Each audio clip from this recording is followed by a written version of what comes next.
Do not spoil what you have by desiring what you have not.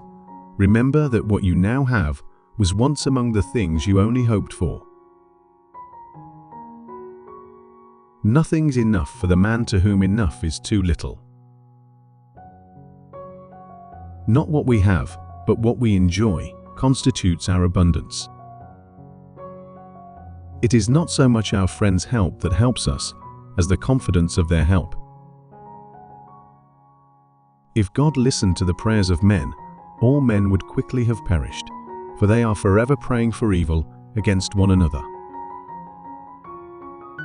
Death does not concern us, because as long as we exist, death is not here, and when it does come, we no longer exist.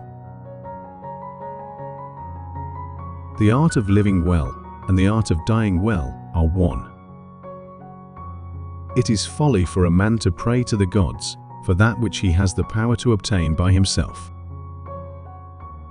Let no one be slow to seek wisdom when he is young, nor weary in the search of it when he is grown old. For no age is too early or too late for the health of the soul. The misfortune of the wise is better than the prosperity of the fool. It is better for you to be free of fear lying upon a pallet than to have a golden couch and a rich table and be full of trouble. We must exercise ourselves in the things which bring happiness, since, if that be present, we have everything, and, if that be absent, all our actions are directed toward attaining it.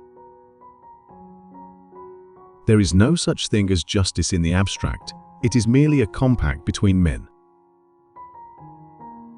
Both old and young alike ought to seek wisdom, the former in order that, as age comes over him, he may be young in good things because of the grace of what has been, and the latter in order that, while he is young, he may at the same time be old, because he has no fear of the things which are to come.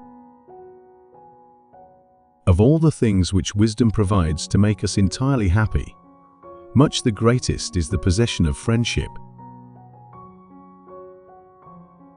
If thou wilt make a man happy, add not unto his riches, but take away from his desires.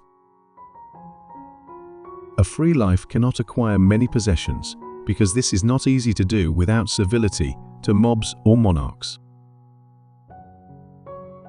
The time when most of you should withdraw into yourself is when you are forced to be in a crowd. It is possible to provide security against other ills, but as far as death is concerned, we men live in a city without walls. Justice is a kind of compact, not to harm or be harmed. I never desired to please the rabble. What pleased them, I did not learn, and what I knew was far removed from their understanding. Misfortune seldom intrudes upon the wise man. His greatest and highest interests are directed by reason throughout the course of life. It is impossible to live a pleasant life without living wisely and well and justly. And it is impossible to live wisely and well and justly without living a pleasant life. To eat and drink without a friend is to devour like the lion and the wolf. Be moderate in order to taste the joys of life in abundance. He who least needs tomorrow will most gladly greet tomorrow. All friendship is desirable in itself, though it starts from the need of help. Let no one delay the study of philosophy while young, nor weary of it when old. The most important consequence of self-sufficiency is freedom. The wise man who has become accustomed to necessities knows better how to share with others than how to take from them, so great a treasure of self-sufficiency has he found.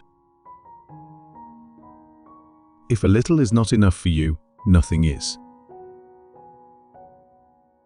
I was not, I have been, I am not, I do not mind.